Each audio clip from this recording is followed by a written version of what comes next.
कि मैं अपने गीत गजलों से उसे पैगाम करता हूं। जब तक सब वहां नहीं करोगे मैं रात भर यही लाइन सुनाऊंगा। मैं अपने गीत गजलों से उसे पैगाम करता हूं। मैं अपने गीत गजलों से उसे पैगाम करता हूं। तालियां नहीं बस वहां करिए, बजवा लूंगा मैं। उसी की दी हुई दौलत उसी के नाम करता हूं। हवा का काम है चलना, दिए का काम है जलना। और अगली पंक्ति में जो हजारों लोग बैठे हैं, इनके दोनों हाथ आकाश में तालियों की गूंज में शिव बाबा के लिए अर्पण होंगे, ऐसा मैं प्रार्थना करता हूं। हवा का काम है चलना, दिए का काम है जलना। वो अपना काम करती है, मैं अपना काम करता हूँ। वो अपना काम करती है, मैं अपना काम करता हूँ। कि मोहब्बत एक एहसासों की पावन सी कहानी है। और हमारी दादियां बैठी हैं, जानकी दादी, आपके चरणों में एक पंक्ति रख रहा हूं कि मोहब्बत एक एहसासों की पावन सी कहानी है।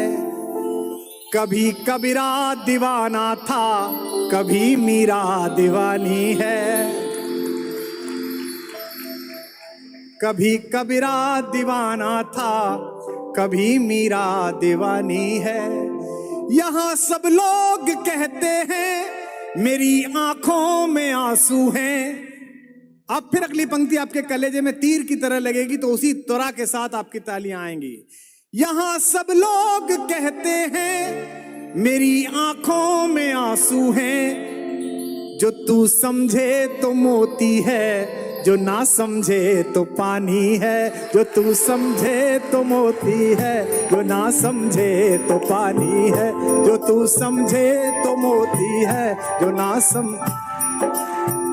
मैं आपको उत्तर बता रहा हूं। अब कोई भी आपको कहे कि ये क्या पागलपन करते हो, ये क्या करते हो, तो उसको उत्तर देना कि कोई दीवाना कहता है, कोई पागल समझता है।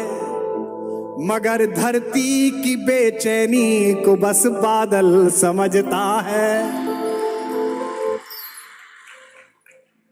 और ये प्रेम में पड़ा हुआ व्यक्ति जो शिव बाबा के प्रेम में है, जो ईश्वर के प्रेम में है, उसका ईश्वर से क्या संबंध है। मैंने एक भी पंक्ति ऐसी नहीं लिखी प्रेम में जिसे मैं मंदिर में ना सुना सकूं।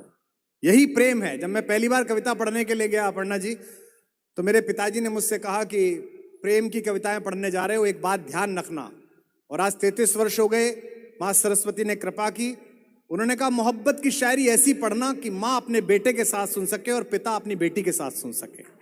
कि कोई दीवाना कहता है, कोई पागल समझता है। मगर धरती की बेचैनी को बस बादल समझता है। मैं तुझसे दूर कैसा हूं, तू मुझसे दूर कैसी है। फिर तालियां उठाना अगली लाइन पर। मैं तुझसे दूर कैसा हूं, तू मुझसे दूर कैसी है। ये तेरा दिल समझता है या मेरा दिल समझता है। ये तेरा दिल समझता है या मेरा दिल। डॉक्टर उर्मिलेश जी की 4 लाइनें पढ़ रहा हूं कि वो जिसका तीर चुपके से जिगर के पार होता है। कहां गई, वहां कहां है? हाँ, ऐसे थोड़ी है।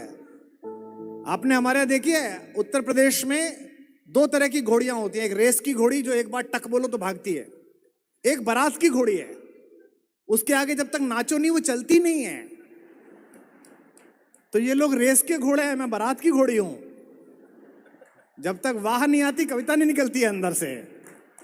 इसलिए आप लोगों से कह रहा हूं, सुनिए पंक्ति डॉक्टर उर्मिलेश की कि वो जिसका तीर चुपके से जिगर के पार होता है। कैलाश भैया, वो कोई गैर क्या अपना ही रिश्तेदार होता है।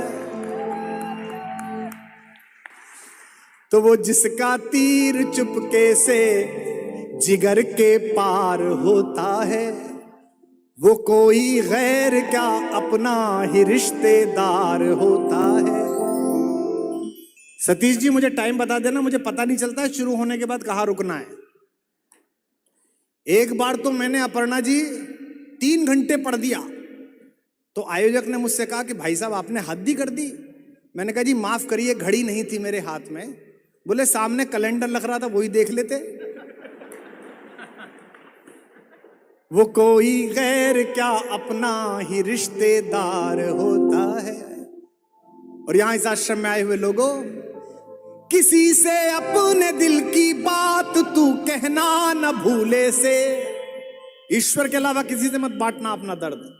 पंक्ति सुनिए और फिर तालियों का उत्सव मनाइएगा। किसी से अपने दिल की बात तू कहना न भूले से, यहां खत भी जरा सी देर में अखबार होता है। यहां खत भी जरा खत भी। 2 मुक्तक और सुनिए। ईश्वर कहता है कि जो मेरे चरणों में नहीं आ सकता वो दुनिया का कोई संबंध नहीं निभा सकता। पंक्तियां सुनिए कि समंदर पीर का अंदर है लेकिन रो नहीं सकता। वाह करो। समंदर सीख गए, पहली बार आए हूं, धीमे धीमे सीख जाएंगे। कि समंदर पीर का अंदर है लेकिन रो नहीं सकता। ये आंसू प्यार का मोती है, इसको खो नहीं सकता। ये आंसू प्यार का मोती है, इसको खो नहीं सकता। मेरी चाहत को अपना तू बना लेना, मगर सुन ले, ये भगवान आपसे कह रहा है, प्रेम आपसे कह रहा है, समझिएगा। मेरी चाहत को अपना तू बना लेना, मगर सुन ले, जो मेरा हो नहीं पाया वो तेरा हो नहीं सकता। जो मेरा हो नहीं, जो मेरा हो नहीं